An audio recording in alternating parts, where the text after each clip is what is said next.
nyamaza kimya, mwache Mungu atupiganie.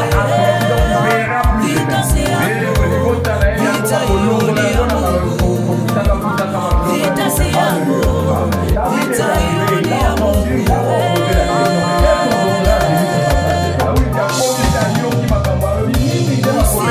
Usipigane kwa akili zako mwenyewe, usipambane kwa nguvu zako mwenyewe. Muite Yesu, yeye akusaidie. Muite Yesu, yeye akusaidie. Mais nous te connaissons. Tu es orgueilleux. Tu es venu pour voir la guerre. Alléluia. Amen. J'avais vu une vidéo où les gens sont en train de regarder la guerre sur une montagne là-bas au Kivu. J'ai dit, mais c'est comme si on regardait un match.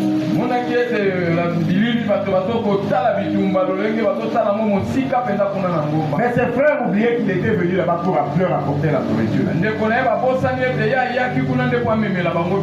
Mais la Bible ne nous dit pas s'ils avaient encore mangé cette nourriture ou s'ils avaient fini. Malgré le découragement de ses frères et pères, David est allé encore poser la même question à eux.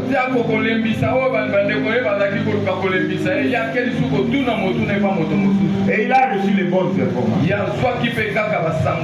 Bien aimé, la motivation vient de la parole de Dieu. La motivation vient de la parole de ton père. Mais il faut surtout vérifier les paroles des autres, sinon ils vont te décourager. Si tu as déjà la parole de Dieu, la parole de ton père, pose la question plusieurs fois pour vérifier la véracité de ce que les autres disent.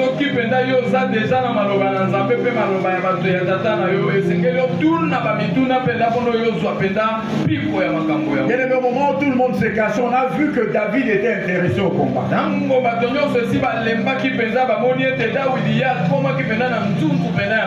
Bien aimé, quand tu as tes objectifs à atteindre, ne t'occupe pas du bavardage.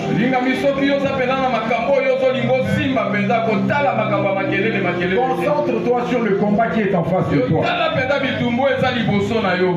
C'est comme ça que le roi Saoul a entendu parler de David et le fit appeler.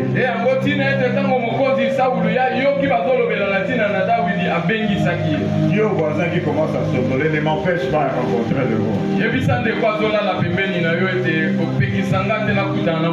Faut lui dire, ne m'empêche pas de rencontrer le roi.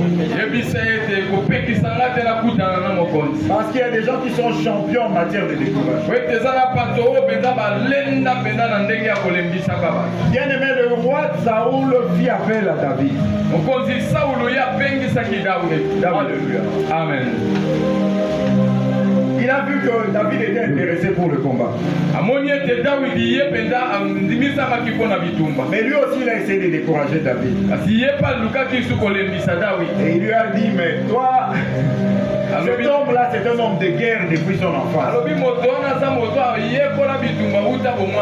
Toi, tu n'es qu'un enfant.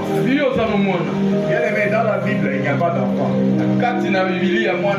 Le Seigneur disait à Jérémie, ne dis plus jamais que tu es un enfant.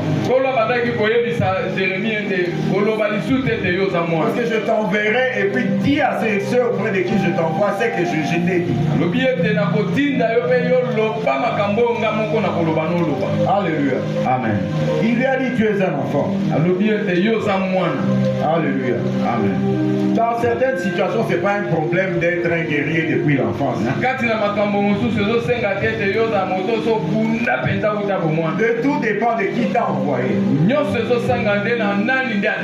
Alléluia. Amen. Lui, Goliath était un guerrier depuis l'enfance, mais David était envoyé par l'Éternel.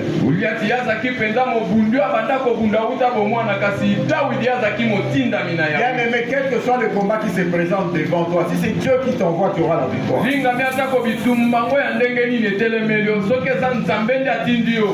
Qu'on te dise pas que tu es un enfant.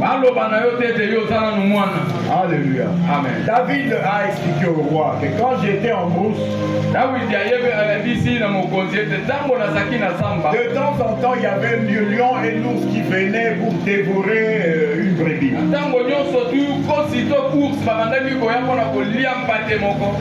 Je les poursuivais. J'ai récupéré la brebis. Et j'ai tué l'ours pour la brebis. Ou le lion. Alléluia. Amen. Il y a une autre source de motivation. C'est ce que Dieu a déjà fait dans ta vie. Alléluia. Amen. Tu étais malade, tu étais guéri. Tu étais triste, et bien le Seigneur t'a donné la joie. C'est une source de motivation pour entrer en action. Quand tu te retrouves devant un combat, rappelle-toi de victoires que tu as obtenues dans ta vie avec Dieu.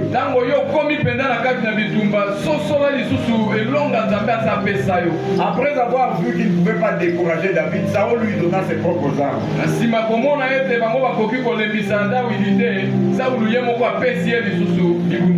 Bien aimé, il était dit que Saül, quand il a été désigné comme roi, il était plus grand de taille que tout Israël. Alléluia.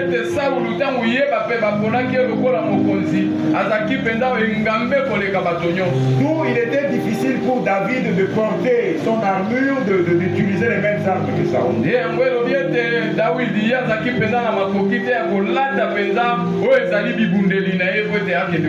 Bien aimé, devant le combat qui se présente devant toi, si tu ne peux pas utiliser les armes terrestres, utilise les armes de Dieu.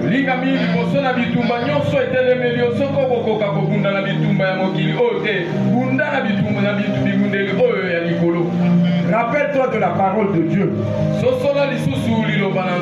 Retiens la parole de ton Père. Bien aimé, les armes célestes sont incompatibles avec les armes de cette terre.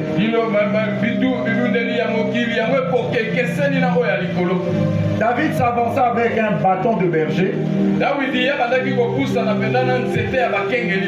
avec une fronde, et il avait 5 pierres avec lui. Bien aimé, dans l'Ancien Testament, on nous dira que le bâton c'est le signe de l'alliance.